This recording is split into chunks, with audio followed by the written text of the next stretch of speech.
Hello, comic book fans, and welcome back to the channel, Mythogenesis Studios.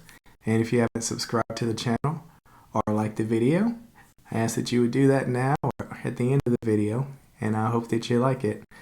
This is my comic book that I'm working on, Eugene Alien Warrior, and the art's been completed, so I hope to have that out into the world this year.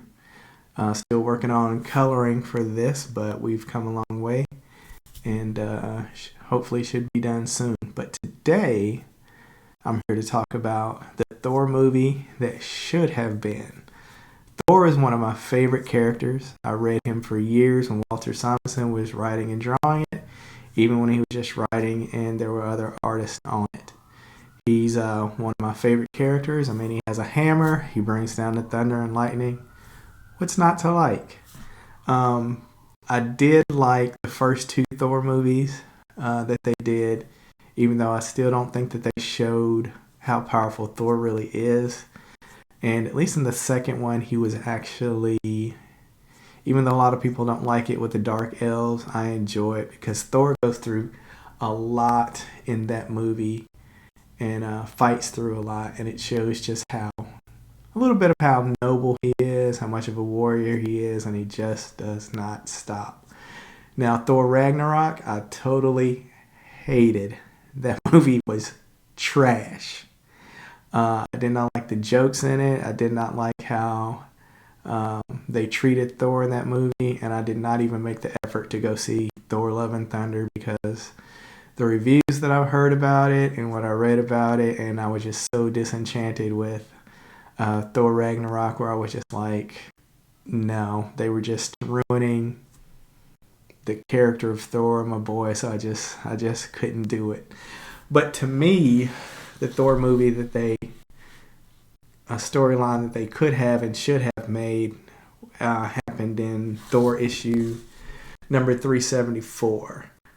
And the big thing that happened in this comic is that Hela, which is the ruler of hell in this comic in Norse mythology, she cursed Thor with brittle bones, and his bones were as brittle as an old woman. And she did that because him and his warriors had embarrassed her in Thor 360, 362 when they were in hell and they escaped. And so with this curse, Thor had to create some enchanted armor to go into battle to protect his bones, and that added an extra layer of threat whenever Thor was fighting villains or going into battle. So in Thor Ragnarok, for me, they overpowered Hela and made her way too powerful. There's no way she's gonna catch Mjolnir and crush it. That was just ridiculous. But in this story, it's more realistic, where she places a curse on Thor because Thor is actually a soul that she prizes the most. And she's almost had him a few times, but something happened where he always was brought back to life, or his soul was plucked out of her hands. So she always has a want for his soul. So she did weaken him, and this is the armor that happened he slowly put it together over the issues that came after, but in 378 he has the full armor, and this is one of the covers that I love, and I actually got Walt to sign it at the Charlotte Comic-Con last year. So I love this story and this book and the cover and everything about it.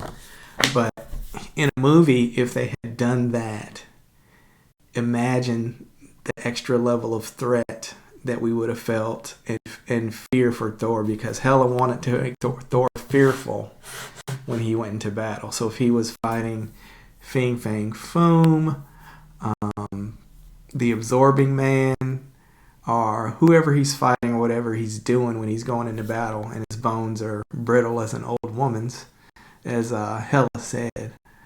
So I think that's a story that they could have made it would have made a great movie or a couple of movies, because we know that he's dealing with this, but he still has to be the hero and brave and all of this, with this, knowing that he has this weakness that he has to think about in the back of his mind, taking on frost giants, or just doing anything in his daily life, because that's something big to have to deal with. So I think that would have been a better storyline than Ragnarok or Thor: Love and Thunder. Right there, and would have added more depth to Thor's character, and not gave him a weakness per se. And I just think it would have made a much better movie, and not all the jokies and all of that. So, because this is a great character, and I still don't think that we've seen the best of Thor in the movies, or how powerful he really is. So I think that they should do something with that. So anyway, that's just my 2 cents. So if you have another thought or idea about that, just put it in the comments and let me know. But I think that's an opportunity that they missed out on. So see you next time.